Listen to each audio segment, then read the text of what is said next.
उस भावना का प्रतीक है जिसने सोए हुए, गुलामी में सोए हुए भारत के लोगों को जगाया, जिसने उन्हें हिम्मत दी कि ब्रिटिश साम्राज्य के सामने खड़े होकर वह सत्य और अहिंसा के नैतिक हथियारों के साथ सामना कर पाए।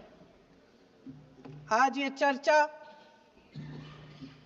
एक भावना के ऊपर है और जब हम वंदे मातरम का नाम लेते हैं तो वही भावना हमारे दिल में उजागर होती है। जब हम वंदे मातरम का नाम लेते हैं तो हमें उस पूरे इतिहास की याद आती है जो स्वतंत्रता संग्राम का इतिहास था, उसकी पीड़ा, उसका संघर्ष, उसका साहस, उसकी नैतिकता, उसका जो बल था कि ब्रिटिश साम्राज्य उसके सामने झुका।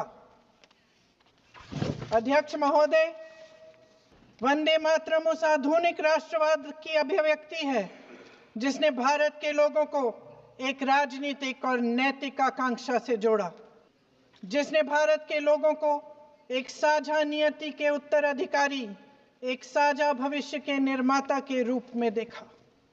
लेकिन आज की ये बहस मुझे कुछ अजीब सी लग रही है। जैसे मैंने कहा, ये गीत देश की आत्मा का हिस्सा बन चुका है। 150 सालों से देशवासियों के दिलों में ये गीत बस चुका है। 75 सालों से हमारा देश आजाद है, तो फिर आज इस बहस की क्या आवश्यकता है?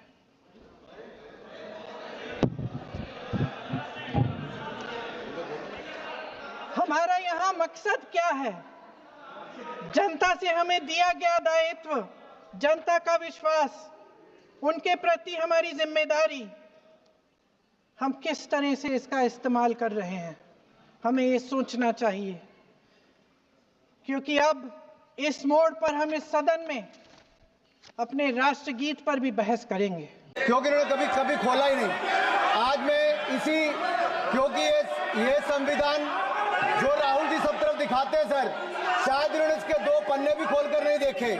अगर आप इसका प्रीफेस देखेंगे, प्रीफेस किसने लिखा है सर? सुप्रीम कोर्ट के वरिष्ठ अधिवक्ता गोपाल शंकर नारायण जी, उन्होंने लिखते हैं, our constitution was crafted by the finest and most emancipated minds of the time and thankfully not directed by the confused Nehruvian social policy that guided success governments। वो इनकी नेहरू जी की विचारधारा पर सवाल खड़ा करते हैं और उन्होंने लिखा है कि giants like B.R. Ambedkar, B.N. Rao, Sardar Patel, K.M. Munshi, Alladi debate provisions to protect the basic freedom. उन्होंने श्रेय दिया है तो अम्बेडकर जी को, सरदार पटेल और आगे। सर इसके अगले पन्ने पे क्या लिखते हैं गोपाल शंकर नारायण, और ये इन्हीं का ही है सर, मैं इन्हीं की पढ़ रहा हूँ जो इन्होंने हाउस में दिखाया। इसमें लिखा है, were it not for the strength of the document Indira Gandhi would have been compelled to end the darkest episode in independent India by ending the emergency। यानी कि संविधान की ताकत थी जिन्होंने इंदिरा गांधी जी की इमरजेंसी को खत्म किया था, तो इस संविधान की ताकत थी। और ये आपके इसके अंदर लिखा है, राहुल जी जो आप लेकर घूमते हो, कभी खोल के पढ़ो तो सही, कभी पढ़ा भी नहीं आपने।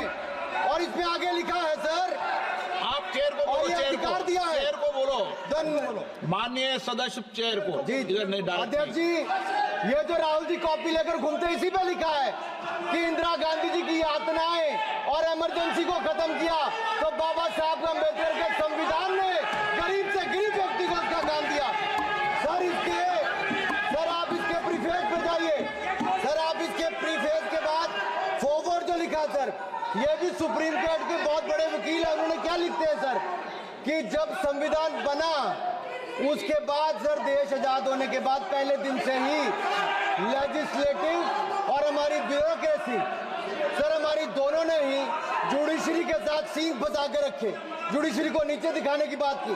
सर ये मैं नहीं कह रहा, ये वही किताब कह रही है जो राहुल गांधी हाथ में लेकर घूम रहे हैं। सर मैं पढ़ के सुनाता हूँ, from the earliest years itself the legislative wing and the executive wing of the state on the one hand confronted the judicial wing on the other with the accusation that they had vastly approached upon the powers not given to them but given to the executive।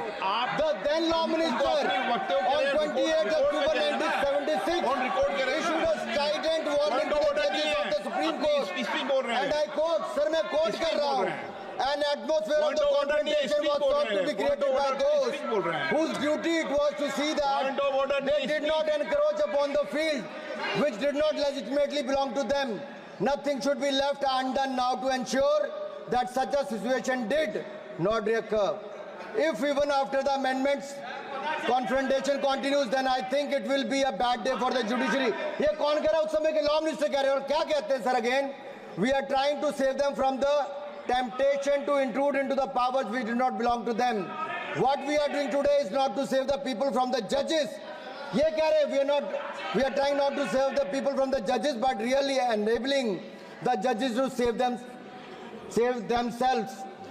from themselves.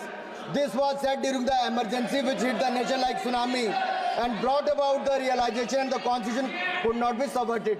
Sir, अगर ये संविधान जो बाबा साहब अम्बेडकर ने दिया उसी ने देश को बचाया, राहुल जी कभी इसको पढ़कर देखिए.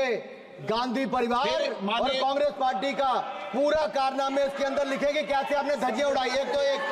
दूसरा, ये जो कहते हैं बीजेपी के लोगों को, सर ये मनगढ़ंत आरोप. सर, ये अंगूठा काटने की बात करते हैं. इनके राज में सिखों के गले काटे गए, सिखों के ऊपर कत्लेआम किया गया. सिखों के बाद दंगे सबसे ज्यादा हुए तो कांग्रेस के समय हुए. और आपको देश से माफी मांगनी है. अगर आज भी नहीं मांगेंगे तो संविधान जितना मर्जी जेब में डालिए. आप संविधान को जेब में लेकर घूमते सर. इन्होंने संविधान को तार-तार करने का काम किया है. इनको देश से माफी मांगनी चाहिए. मुझे आपका संरक्षण इसलिए चाहिए था कि झूठे आरोप लगाने बंद करें. यह संविधान की रक्षा आपने कभी नहीं की. इमरजेंसी जैसा कालखंड आया और संविधान को बार बार तार किया, संशोधन किया, तो आपने और आपकी पार्टी ने किया. धन्यवाद सर. श्रीकांत शिंदे. धन्यवाद अध्यक्ष जी.